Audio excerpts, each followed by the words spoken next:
क्या बिहार में फिर से कई पार्टियों का खेल बिगाड़ेंगे ओवैसी? ओवैसी ने कितनी सीटों पर चुनाव लड़ने का किया ऐलान?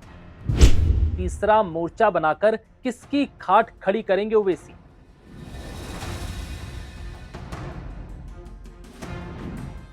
नमस्कार, मैं हूं विवेक पाल और नव भारत टाइम्स पर आपका बहुत बहुत स्वागत है।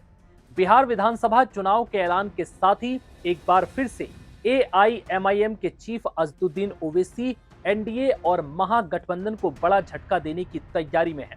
दोनों ही दलों के वोटर्स को अपने पाले में लाने के लिए ओवैसी पूरी तैयारी के साथ चुनावी मैदान में उतर गए हैं। पार्टी ने कहा है कि वो इस बार करीब 100 विधानसभा सीटों पर चुनाव लड़ेंगे, जो 2020 के मुकाबले 5 गुना ज्यादा है। इस बीच ओवैसी ने बिहार में 16 जिलों की 32 सीटों पर चुनाव लड़ने का ऐलान भी कर दिया, जिसके बाद से ऐसे कयास लगाए जा रहे हैं कि ओवैसी एनडीए और महागठबंधन के वोटों में सेंध लगाएंगे।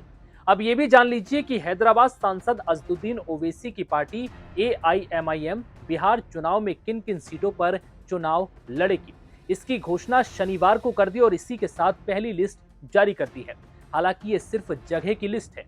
पार्टी अन्य विधानसभा सीटों पर भी चुनाव लड़ने की तैयारी में है। हालांकि पहली लिस्ट के अनुसार एआईएमआईएम राज्य के 16 जिलों की 32 सीटों पर चुनाव लड़ने जा रही है।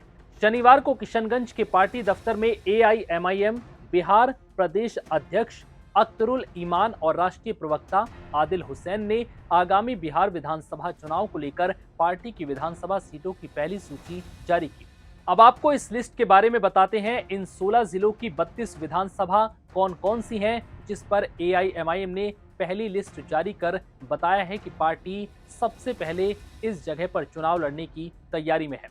किशनगंज जिले में बहादुरगंज, ठाकुरगंज, पोचा धामन और किशनगंज विधानसभा, पूर्णिया में अमौर, बायसी और कस्बा विधानसभा में चुनाव लड़ने की तैयारी है। वहीं कटिहार जिले की बलरामपुर, प्राणपुर, मनिहारी, बरारी और कदवा विधानसभा, अररिया, जोकीहाट और अररिया विधानसभा, गया जिले की शेरघाटी और बेला विधानसभा, वहीं मोतिहारी की ढाका और नरकटिया विधानसभा में एआईएमआईएम चुनाव लड़ेगी। नवादा जिले के नवादा शहर विधानसभा, जमुई में सिकंदरा विधानसभा, भागलपुर में भागलपुर और नाथनगर विधानसभा, सीवान जिले की सीवान विधानसभा, दरभंगा जिले की जाले, केवटी, दरभंगा ग्रामीण और गौरा बौराम विधानसभा में चुनाव लड़ने की तैयारी है। समस्तीपुर जिले में कल्याणपुर विधानसभा, सीतामढ़ी जिले में बाजपट्टी विधानसभा, मधुबनी में बिस्फी विधानसभा, वैशाली में महुआ विधानसभा, गोपालगंज में गोपालगंज विधानसभा से चुनाव लड़ने की तैयारी हो रही है। बिहार एआईएमआईएम के अध्यक्ष अख्तरुल ईमान ने एक प्रेस कॉन्फ्रेंस वार्ता में इसका ऐलान किया। उन्होंने कहा कि हमने पूरा प्रयास किया था कि सभी पार्टियां एक साथ आ जाएं ताकि सेकुलर वोटों में बिखराव ना हो और सांप्रदायिक ताकतों को हराया जा सके, लेकिन हमारा वो प्रयास सफल नहीं हुआ। इसी वजह से अब तीसरा मोर्चा बनाया जाएगा। हम किशनगंज के 4 विधानसभाओं में चुनाव लड़ने जा रहे हैं। उन्होंने आगे कहा कि जल्द ही सभी सीटों पर प्रत्याशियों के नाम की घोषणा कर दी जाएगी। वहीं ये भी कहा है कि पुरुष प्रधान देश में एआईएमआईएम पार्टी महिलाओं को सम्मान पूर्वक सीटें देगी। लोगों को सूचना देना चाहता हूं आपके माध्यम से कि एआईएमआईएम बिहार ने बड़ी कोशिश की कि सेकुलर वोटों का बिखराव न हो और लोग एक साथ मिलकर लड़ें, जो लोग ईमानदारी के साथ सांप्रदायिक शक्तियों को शिकस्त देना चाहते हैं। लेकिन बड़े घटक दलों ने हमें इसका अवसर न दिया, जिसके नतीजे में मुझे तीसरा गठबंधन बनाना पड़ रहा है।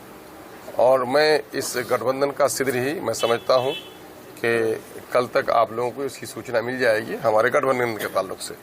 लेकिन चूंकि बड़ी उत्सुकता थी हमारे पत्रकार बंधुओं पर और हमारे कुछ प्रत्याशियों पर, इसलिए अभी हम लोग पहली लिस्ट जहां जहां हम इलेक्शन लड़ेंगे उसके ताल्लुक से एक ब्रीफिंग आपको कर रहे हैं।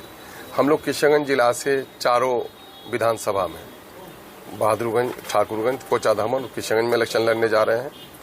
पूर्णिया के अमौर, बायसी एवं कस्बा में, जिला कटिहार के बलरामपुर, परानपुर, मनिहारी, बरारी और कदवा में, और जिला अररिया के जोकी एवं अररिया में, जिला गया के शेरघाटी एवं बेला में, जिला मोतिहारी के ढाका में और नरकटिया में, जिला नवादा के नवादा शहर में, जिला जमुई के सिकंदरा में, जिला भागलपुर में नाथनगर और भागलपुर शहरी क्षेत्र से, जिला सिवान में सिवान से, दरभंगा में जाले, क्यूटी, दरभंगा ग्रामीण एवं गोराबोराम से, समस्तीपुर के कल्याणपुर से, सीतामढ़ी के बाजपट्टी से, मधुबनी के बिस्फी, वैशाली के महुआ से हम लोग अभी गोपालगंज और गोपालगंज से हम लोग इलेक्शन लड़ने का ये पहली सूची हमारी है।